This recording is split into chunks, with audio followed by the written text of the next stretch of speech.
இன்னைக்கு ஸ்வீட்டான ஒரு ரெசிபி பண்ண போகிறேன். இது 2-3 பேர் என்கிட்ட கமெண்ட் பாக்ஸில் பண்ண சொல்லி கேட்டிருந்தாங்க. நல்ல சக்கப்பழம் இப்போ தான் கிடச்சிது. என்னோடய ஃபேவரட்டான ஒரு ஸ்வீட் ரெசிபி. கேரளாவில் இது சக்கடைன்னு சொல்லுவாங்க. இந்த சுவையான சக்க பணியாரம் எப்படி செய்கிறதுன்னு இந்த வீடியோவில் பார்க்கலாம். நான் ஃபஸ்ட்டு கிரைண்டரில் சக்கப்பழம் அரைக்க போகிறேன். இது 750 கிராம் கிட்ட இருக்கும். ஃபஸ்ட்டு சக்கப்பழம் கிரைண்டரில் கொஞ்சம் அரைச்சதுக்கப்புறம் நம்ம அரிசி ஆட் பண்ணலாம்.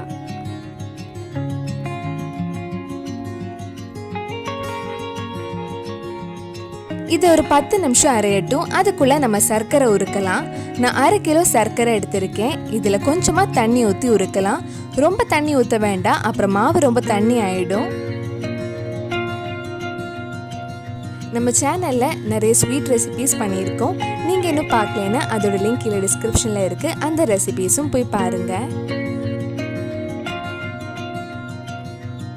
சர்க்கரை உருக்கினதுக்கப்புறம் கொஞ்சம் நேரம் ஆற வைக்கலாம். சூடாக இருக்கும்போது கிரைண்டர் இல்லைன்னா மிக்சியில் ஊற்ற வேண்டாம். 3 கப் புழுங்கல் அரிசி 3 மணி நேரம் ஊற வச்சுருந்தேன். நீங்கள் மிக்சியில் அரைக்கிறதா இருந்தால் 4 மணி நேரம் ஊற வச்சுருங்க. சக்கப்பழம் கொஞ்சம் அரைச்சதுக்கப்புறம் அரிசி தண்ணி எதுவும் இல்லாமல் இதில் போட்டு கொஞ்சம் நேரம் அரைக்கலாம். சில சக்கப்பழத்தில் நேச்சுரலாகவே தண்ணி கொஞ்சம் ஜாஸ்தியாக இருக்கும். நல்ல மழை பெய்கிற சீசனாக இருந்தால் மழை தண்ணி சக்கப்பழத்துக்குள்ளே இறங்கும். இதில் இப்போ பார்த்தீங்கன்னா தண்ணி எதுவும் ஆட் பண்ணாமலே மாவு ஃபர்ஸ்ட் லூஸாக இருந்து இப்போ அரிசி நல்லா அரைஞ்சதுக்கப்புறம் அந்த அளவுக்கு லூஸாக இல்லை, கெட்டியாக இருக்குது. இப்போ நம்ம உருக்கி வச்சுருந்த சர்க்கரை இதில் ஆட் பண்ணலாம்.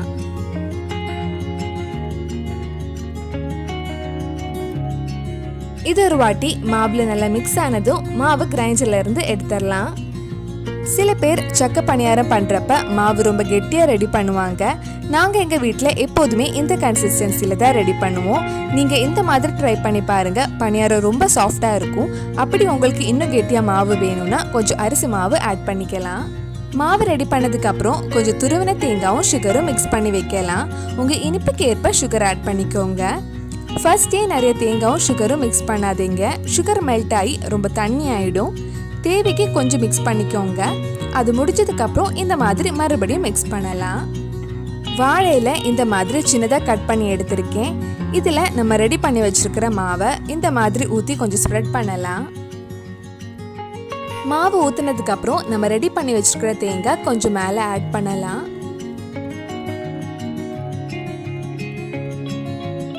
இந்த மாதிரி 4-5 இலையில ரெடி பண்ணி வச்சுக்கோங்க.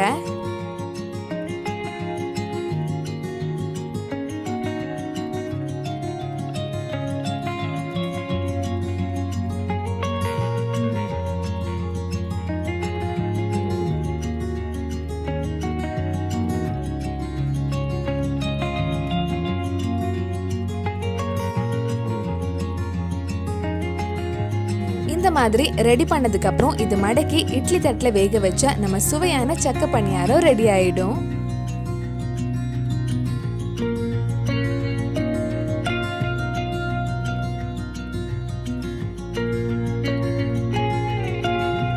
இது வேக வைக்கிறதுக்கு ஒரு இட்லி கடாயில் தண்ணி சூடு பண்ண வச்சுருந்தேன்.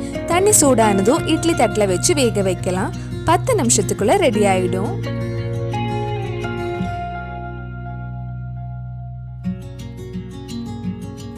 சக்க பணியாரம் வைக்கிற அன்னைக்கு வீடு ஃபுல்லாக பணியார வாசனை தான் இருக்கும். இப்போவே நல்ல வாசனை வருது. வெந்துடுச்சான்னு பார்க்கலாம்.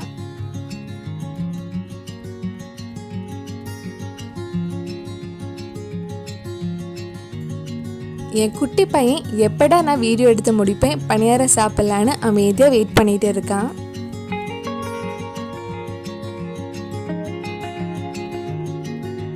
இப்போ நம்ம பணியாரம் ஓப்பன் பண்ணி பார்க்கலாம். நல்லா அழகாக வெந்திருக்கு. நல்லா சாஃப்டாகவும் இருக்கு.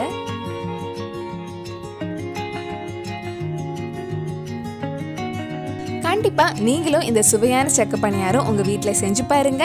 பிடிச்சிருந்தா இந்த வீடியோவை லைக் பண்ணுங்க. உங்கள் ஃப்ரெண்ட்ஸ் அண்ட் ஃபேமிலிக்கு ஷேர் பண்ணுங்க. வேற என்னெல்லாம் ரெசிபிஸ் நம்ம சேனலில் ட்ரை பண்ணலான்னு கீழே கமெண்ட் பாக்ஸில் சொல்லுங்க. நீங்கள் இன்னும் என்னோட சேனல் சப்ஸ்கிரைப் பண்ணலைன்னா மறக்காம சேனலையும் சப்ஸ்கிரைப் பண்ணிடுங்க.